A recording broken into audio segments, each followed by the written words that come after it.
Sandra here from Creating Spain, and today I'm going to show you how I created a card in Shortcuts a lot. And the card is one that I photographed and I put on my blog yesterday, so that was Saturday the 5th of September 2015. And it's a really nice card in that it is relatively simple, but there are quite a few different ways that you can actually fold it. But what I wanted to show you is how to put the design together. You can make these shapes virtually anything that you want, but you need to know how to get it so that it will perform in the way that it's supposed to. Now, the basis of this card is an oblong. You can make this any size you like that will fit on your cutting mat. And it has little fold guidelines, if you like, on the edges, top and bottom. And I've got 1, 2, 3, 4, 5, 6, 7 little guides on top and bottom. Now, how do you get your guides in the right place? Well, to be honest, the easiest way of doing this is to make your guides first and then to put your rectangle around. So, for example, if I was going to do this, I would make my line, so click there, drag, hold the shift key down to make it vertical. I'll make them a bit bigger so you can see. Okay, click and escape. So I have my single line and I go to Object, Duplicate.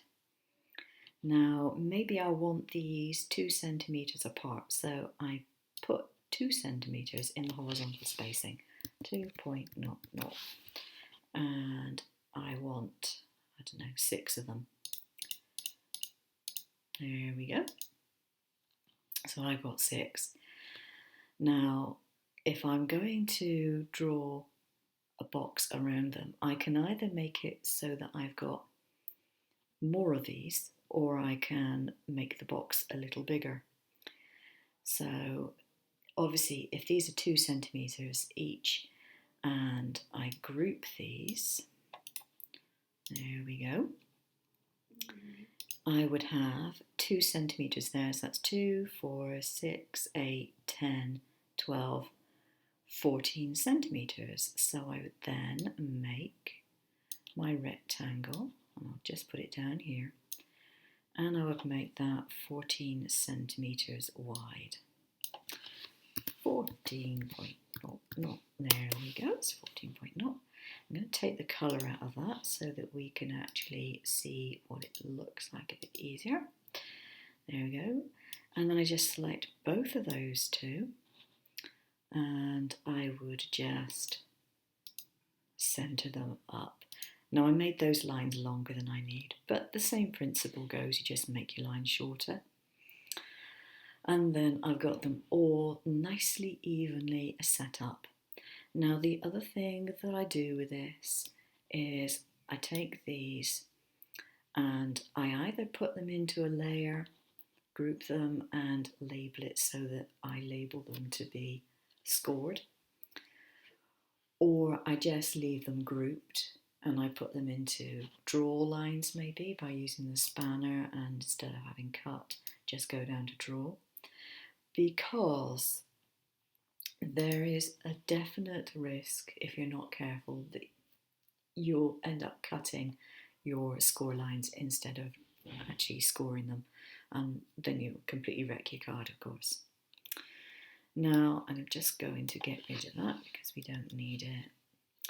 Now this particular one is set up so that it's in 1, 2, 3, 4, 5, 6, 7, 8. So it's in eighths. And I did cut this out of a piece of small card just as a test with the Christmas trees cut out. It worked really, really nicely.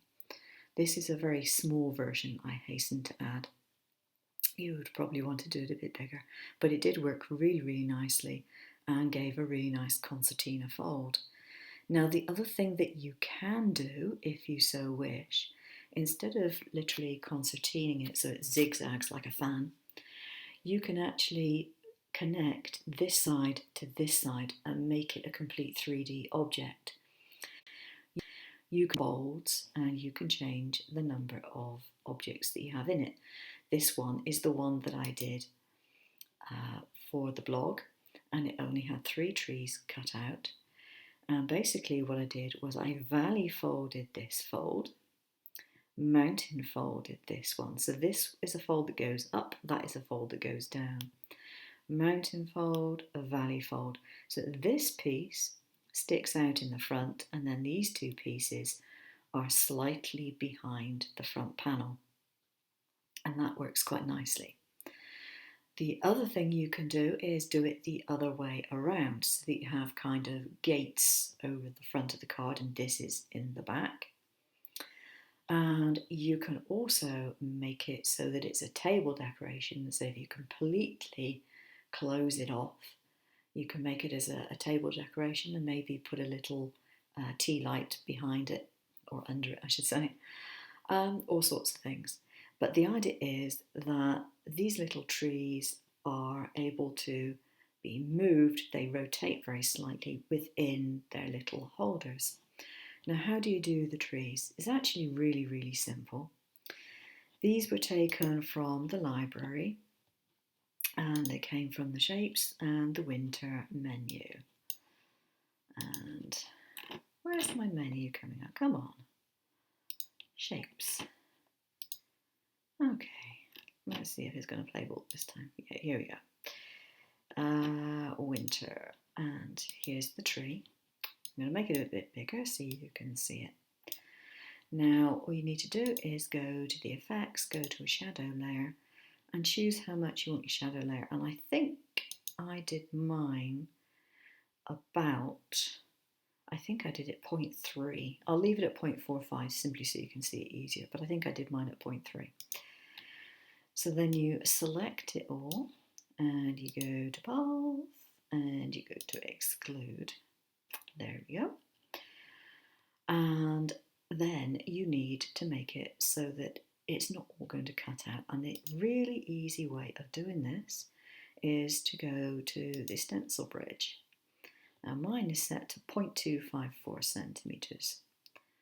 And you simply do a line like so. And you probably want to make sure that it's roughly in the middle.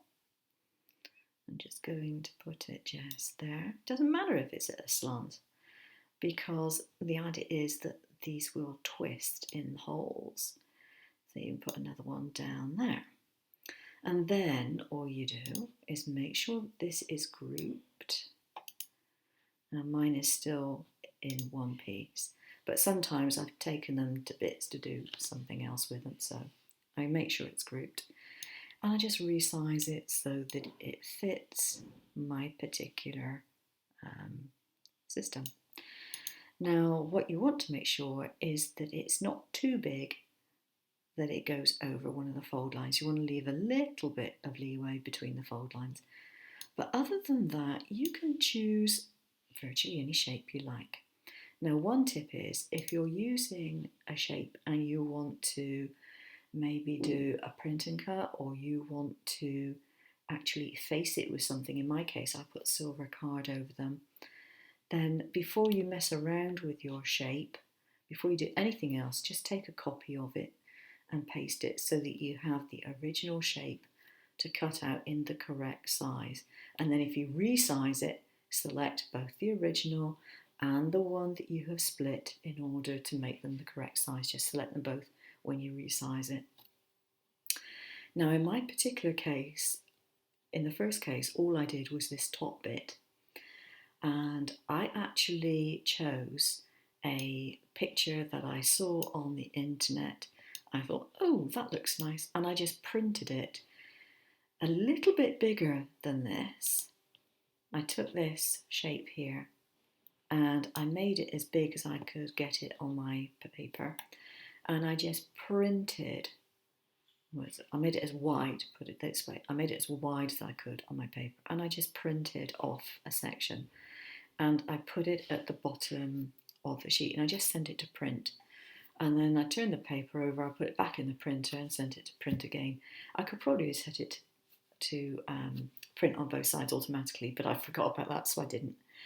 So I just printed a pretty pattern on my card, and then I just lined it up to the origin point that I knew was on the printed part of the card. Didn't bother doing a print and cut. There is no point because there's nothing precise that I'm cutting out of it. So that's how I did that bit. I then cut this piece out in silver card, silver mirror card, stuck the two together and just put a piece of tape, decorative tape, over the join on the front. But by doing that, I have literally created a reversible card because it looks just as neat on the back as it does on the front side. Okay, I hope you found that useful. If you want to see what the card looks like, then go to my blog and you'll see the card, which is in blue and silver with the Christmas trees in silver too. It's a really nice card.